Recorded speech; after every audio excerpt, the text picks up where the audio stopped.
Undi je sindi umwana mubi n'inshuti zinkwegera mu dukumi gufata kamwe tuhashumike shume amabambuza kuryama ngo fata basi n'akanyuma ce dutaha maze kunwa bamabana ngo kini pasi nkabura ingufu zo kuvyanka CD Music.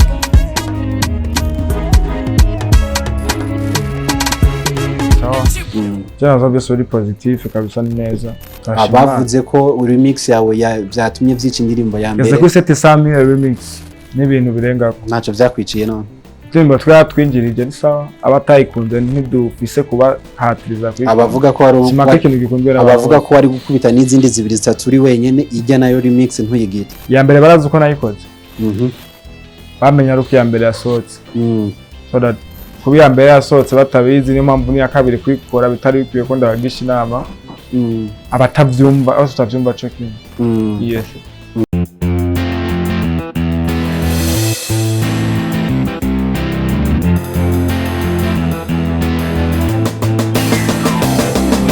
Yes, bakunze open mic. My name is Patrick. Turi kumwe n'abahungu bo muri Wema Entertainment.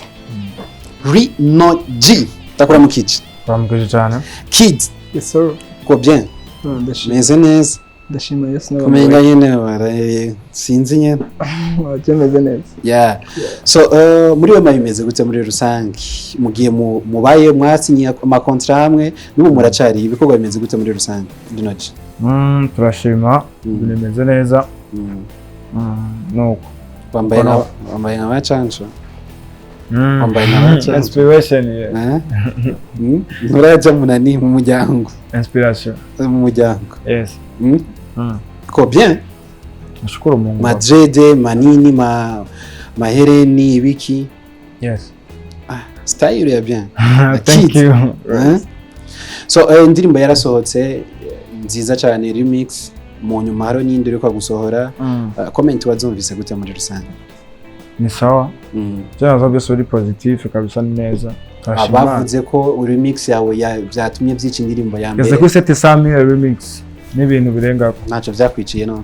Ndimba twatwinjirije ni sawa abatayikunze ntidufise kuba hatiriza kuri. Abavuga ko ari ikintu gikumbera abavuga ko ari gukubita n'izindi zibiri zitatu uri wenyene ijya nayo remix ntuyigite. Ya mbere barazi uko nayikoze. Bamenya ruko ya mbere yasohotse. So that kuba ya mbere yasohotse batabizi niyo mpamvu niya kabiri kwikora bitari bikwiye ko ndabagisha inama. Abatavyumva aho tutavyumva cyo kintu. Yes. Uyu no munsi nikaye kintu uvuga ati narungutse cyane kuba nararonse umuntu ashaka kumanaginga. Experience. Gute? Narakuze cyane. Yeah. Gukura. Yes. Kids kuva kwa Big Black FM gushika no munsi muri Wema ni cyaye kintu umaze kugerako. Bon, like ikintu umaze kugerako muri kano kanya like visibility wanje ntabwo ikingana niyo mwakoze nyari kwa Big. Indirimbo wa shooting cyagiye cyambere. Nta mafaranga menshi yari irimo. Kari bwo buryo bwe wanje ya. Yari irimo ngira nk'ibihumbi ijana. Hafa. Sinzi kana shika neza. Hafi yaho. No munsi kuko riza ama miliyoni. Grateful. Ngekanye muneza akakugwa. Je narahezagiwe ndi umuntu nakuze narahezagiwe uva nkivuka narahezagiwe. Ahubwo naye ndindiriye umwanya wabyo kugira ngo bikoreke.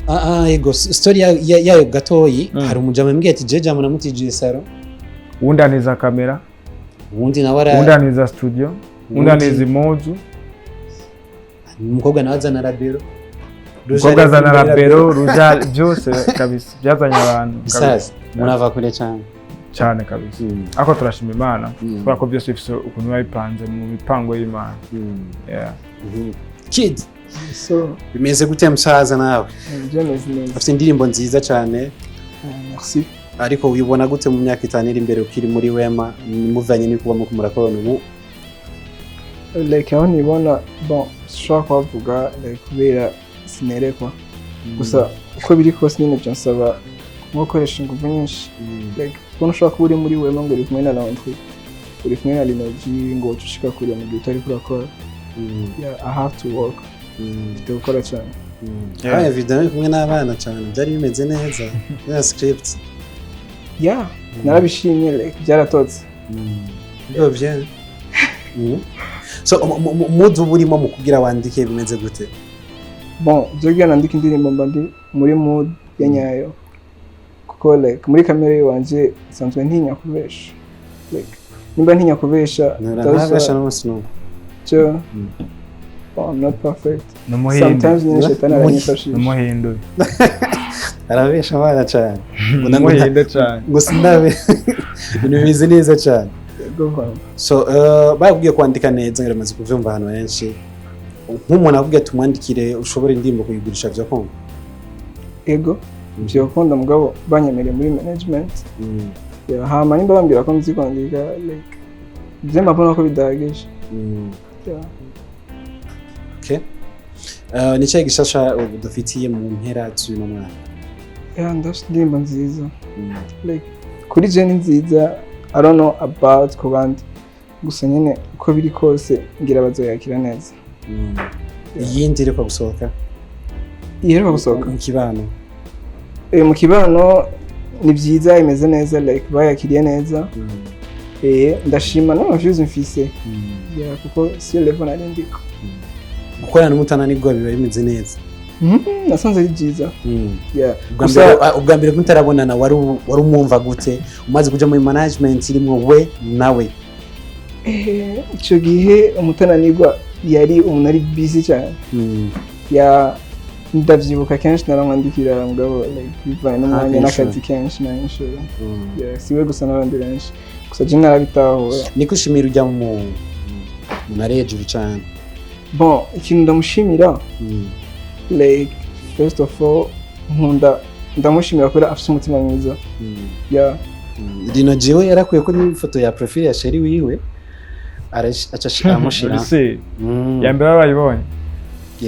Nyuma ya Lino G abana je gukora ziko twatanguranye gukorana ikiganiro ca mbere muri news kuri BTV. Ça fait 2018. Ako nashira wanje. Yagiye waramushira. Nta mushira nifise nje. Nuno musi mwihakana. Ariko birakomeye cyane. Turabigaruka ko. Komeza. Mi? Bakora avuga ukungene yagufashije cyane muri life ya music canke life bisanzwe. Ndamukunda kubera afite umutima mwiza. Like sakazi gusa ahubwo afite n'umutima wa kivyeyi. Like ni kenshi akunda kuduhanura akaduha conseil nk'umumama. Akatubwira nyine amajambo y'ubwenge naje nkumva nyine ko nkunze ku mutima. Nkumva nyine naje no umukozi mwiza kuri we nkanamubera umwana mwiza. Santan kids. So Lino G. Yes. Bana ni hatari. None sheri wawe nawe we babatandukanya gute? Sheri wanje naje. Sindi kukumva neza. Gute. Kubera wanje kumva na mosheri wanje. Iwana. Uko bien? Bakurabe neza. Ndiko ndaraba kwisemwe amaherena hano hose bimeze neza fresh kucangwa bimeze neza. Amaherena y'abakobwa byanditse ko amaherena y'abakobwa. Niko babitubwiye mami. Bande. Nje ko ndayambaye yanse kwinjiramo. Basonko. Yaguye teza kwinjiramo nyene. Nuko atari abakobwa rero. Ayabahungu ninjiramo. N'amatu y'umuhungu. Uvuze ko amaherena y'abakobwa. Ngaho amaherena y'abakobwa yinjiye mu matwi y'umuhungu. So what's up? Yeah. Kabaye aje kwinjiramo. Yeah. So, bimeze gute? Profile. Nikushimira iki Wema? Cyane basa ko ari ibintu byinshi twe dukora inyuma y'umuziki. Nyuma ko ibyo mubona hari byinshi dukora. Bitagaragara. Basa ko ari umugisha n'umuvyeyi twaronse afite. Inyuma y'akazi k'umuziki twese ko dukorana umuziki n'umuvyeyi mu bindi bintu. Yeah. So urigende uracabubandanya cyane. Ufite n'abana bakuyoboka muri no minsi. Byo nabyo nza amakuru bari bwayambe. So abantu bakuyoboka cyane vraiment. Ndashima Imana ko biri kose cyane. Cyaho uramukanya wigira ntunamenye n'ivyo baramukije. Cyane baza ko ndashima Imana ko biri kose ejo siho huno munsi. Yeah. So dusoze ikiganiro ni kaka jambo bwira abakunzi ba Lino G na kids umwe wese. Naza yuko akajambo mama akavuze no kubasaba support kudushikikira kubera ko tuba dukora kugira ngo turonke izo feedback zabo turonke izo manuro zabo so aza yuko turifuza kuronka support mu buryo bumwe cyangwa ubundi manuro cyangwa iki yaratuma itariki imwe na 30 taramo cha The Ben will be there right so bari vyana vyinshi ko biri kose turibaza ko abantu bazobaza kudushikira bariho n'abamama ba agent n'abapapa ba agent aba agent b'abamama papa abana bakiri bato n'abakuze mwese turakeneye haki so ndishimira kubabona cyane kids as he said like dukeneye support kana vuga icongereza cinshi you know then man diaspora tegerageza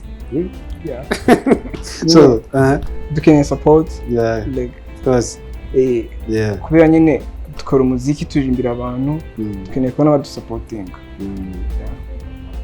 so reka ndabashimire cyane ikiganiro ni open mic